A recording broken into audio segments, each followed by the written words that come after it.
Good afternoon. So, today we're going to have simplifying rational expressions.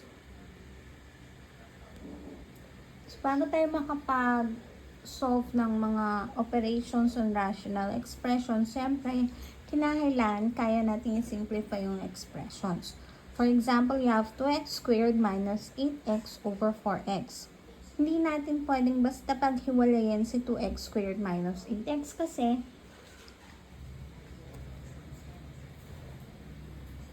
magkasama sila as a group. So, ang gagawin natin, i-factor out natin. So, ano nga ba yung GCF ng 2x squared minus 8x? That would give us 2x.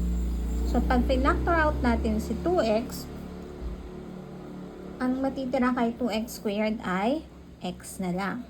Para 2x times x would give us back our 2x squared. Now, negative 8x, divide mo kay 2x. Negative 8 divided by 2 is negative 4. X divided by x, cancel. So, ang matitira ay x minus 4. Sa denominator, you have 4x. So, pwede tayo mag-cancel dito kay 2x at kay 4x. 2 and 4 are both divisible by 2. So, this would give us 1 and this is 2. Si x divided by x will be cancelled. So, ang maiiwan sa atin is x minus 4 over 2. Ito na ngayon yung ating simplified expression. Number 2, we have 3x cubed plus 6x squared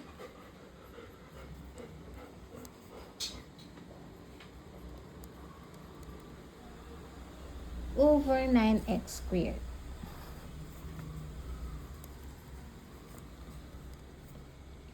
So, ang common factor is 3x squared.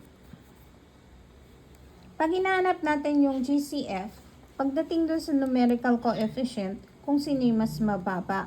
And then, ganun din naman sa literal coefficient. You have x cubed and x squared. Yung mas mababa is x squared. So, sila yung i-factor out natin. So, ano yung matitira doon sa first term? 3 divided by 3 is 1. X cubed divided by x squared.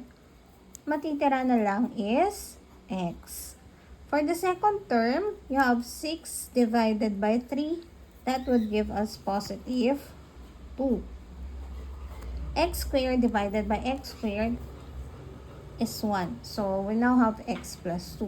For the denominator, we have 9x squared. But 9x squared can be factored as 3 times 3x squared. Kung saan, kakancel natin si 3x squared, may iwan si 3 sa denominator. So, our final answer would be x plus 2 over 3. Let's have another problem. This time, let's have x squared minus 9 over x squared plus 6x plus 9. So, x squared minus 9 is a special product. So, pwede natin siyang i-factor as the sum and difference of two terms. So, we have to get the square root of x squared. That would be x. Yun yung magiging first term natin. Now, for the second term, one should be addition and the other is subtraction. So, the square root of 9 is 3. Na kung nalimutan yung special product siya, pwede nyo pa rin gamitin yung factoring natin kung saan x is equal to a. A is equal to 1. So, hahanapin lang natin yung factors ni negative 9 na kapag inad mo ay 0. So, yung isa ay positive 3, the other one should be negative 3. Para 3 times negative 3 will give us negative 9. Pero, 3x plus negative 3x, wala tayong middle term kasi magsi-0. Now, for the denominator, ano naman yung factors ni x or ni 9 na kapag inad mo ay 6. So, syempre, 3 din yun. 3 times 3 equals 9. 3x plus 3x is 6. So, pwede mo pa rin gamitin yung factoring polynomials where a is equal to 1. Pero, kung mapapansin nyo, this one is also a special product. This one is a PST, perfect square trinomial. So, pwede din yung shortcut dyan. Now, pag finactor out natin to, it will give us the square of x plus 3 or x plus 3 times x plus 3.